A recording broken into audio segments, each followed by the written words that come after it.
Um, I'm Ian Stanton. I'm the head of sustainability at Beggars Group, and I'm also the program director of an initiative called Murmur. You guys are probably familiar with what Beggars Group does. We're a group of independent record labels. You might not be so familiar with what Murmur does. Murmur is an organisation that Beggars set up as a core component of our sustainability strategy. We launched it in 2024 alongside other independent record labels, Secretly Group, Ninja Tunes, K7, and Because Music. And we came together really to create an organisation that could leverage the power of music in communicating on climate. We recognise that, yes, we have to do something about our industry, yes, we have to do something about our organisation, but relatively speaking, our environmental footprint is relatively small, but our cultural footprint is huge. So hence why we created Murmur, to really kind of lean into that. Murmur has 3 core programs.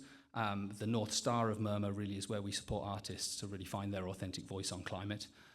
There's another program where we link artists in with really highly impactful climate initiatives. But the program that I am responsible for is the Change the Industry program. We talk about this being the gateway drug really for artists.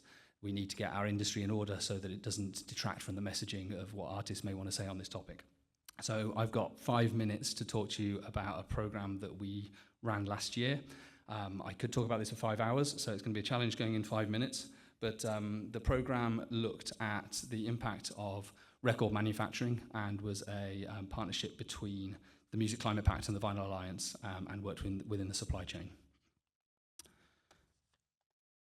So the Music Climate Pact is an organisation that was founded within the UK in 2021. It brought together all major record labels and a significant proportion of leading independent record labels to make collaborative commitments, to take collaborative action, to measure and reduce carbon, and to support artists in speaking up on the climate crisis. You can see the signatories in the bottom left square there on the board.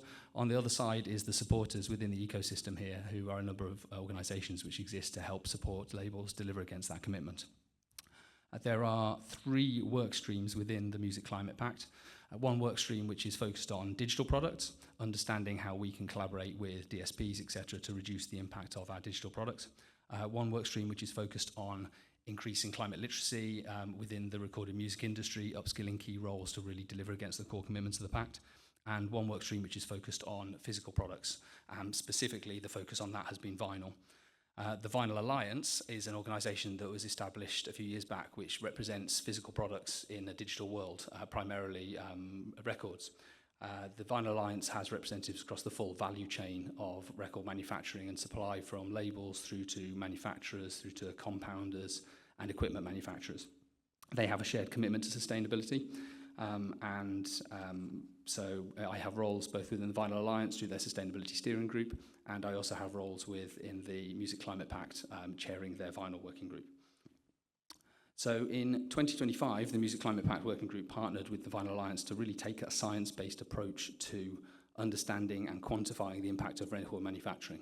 What we knew at the start of this program was that record manufacturing, vinyl particularly, was a significant proportion of a record label. It was, from a Beggars perspective, we were estimating it was around about 60% of our footprint. When you add on distribution and shipping into that, that figure can climb up to 85% some years. But what we didn't really know was what the next level down of data was. We didn't have any up-to-date verified data that could really enable us to drill into that and identify what the hotspots were within the supply chain. So hence why we created this program. The key participating suppliers in this program are shown up here on in the white box. These guys represent over 50% of the global manufacturing capacity within the record manufacturing supply chain. They're based in North America, Europe, UK. They're large, medium and small pressing plants. They manufacture records out of a variety of levels of recycled content, bio-based materials, and importantly, they also represent traditional pressing, how we've always made records, alongside an emergent and new technology really in the record manufacturing space, which is injection molding, which uses an all-electric process to manufacture records out of PET plastic as opposed to PVC plastic. So phase one of this program basically partnered with a leading climate consultancy to calculate and verify 13 product carbon footprints. From that data, average profiles were developed. Those are provided to the labels to really improve the accuracy of how they're reporting the impacts associated with vinyl. From that data, an insights report was developed which really identified where the hotspots were, where we could reduce the carbon emissions associated with this product. And earlier on this year, a number of workshops were held between labels and suppliers to really drill into that detail and come up with a transition plan. So I haven't got time today to give you all of the details in that. I'll show you a link to where you can find the report in a second. But some of the key takeaways from this are that on average, we verified that one record is around about 1 kilo of CO2, which kind of helps with the maths a bit in understanding this. This is at the cradle to gate level that we talk about in life cycle analysis terms. So this is the point where the factory, where the record leaves the factory gate and enters the distribution network. This figure was about half of what previous estimates were in this space. So there's been improvements in the supply chain in this space. There's been efficiencies in the supply chain over the last 5 years. But most importantly, there's been real improvements in understanding and calculation methodologies and getting representative samples. Like I said, putting science at the heart of understanding where the emissions lie in this. The really important thing that this program's identified is that there exist opportunities in the marketplace today to reduce this by 60%. We calculate that that's around about 100,000 tons of carbon per year. That technology is there, it exists. We could enact that as an industry. And like I said, the workshops have developed transition plans to really take us forward in that over the next 10 years. The priority focus has to be, regardless of manufacturing technique, energy efficiency, increasing recycled content and use of renewable energy. So far, nothing really new there, but we managed to put some data on that, which said that for traditionally pressed records, the opportunity there is a reduction of about 25%. For the injection molded records, like I say, it's an all-electric process. It doesn't rely on natural gas, and there's the opportunity to use much higher content of post-consumer recycled content. The opportunity there is that 60% reduction. We also looked at bioattributed PVC, or biovinyl, as you may see it marketed as in the marketplace.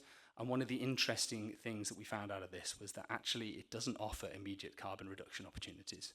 There's some rather complex carbon accounting principles as to why this isn't the case. It's similar to HVO fuel, but whereas it doesn't offer those immediate carbon reduction opportunities, despite some of the marketing claims that are there about this, it does offer a way off fossil fuel reliance in the long term. So it's got to be part of that mix, really.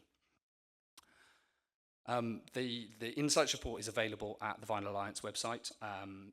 Feel free to take a shot of this and follow these QR code links. Look at the Vinyl Alliance website. It's quite a detailed report. It's definitely one for the nerds, but it's interesting findings. If you want to look at the Music Climate Pact, follow that link. And if you want to look at any of the other fantastic things that Murmur does, including our artist support program, then follow that link. Hit me up on email. My email's on the screen. I'll be here for the rest of the day. Please come and have a chat. Thank you.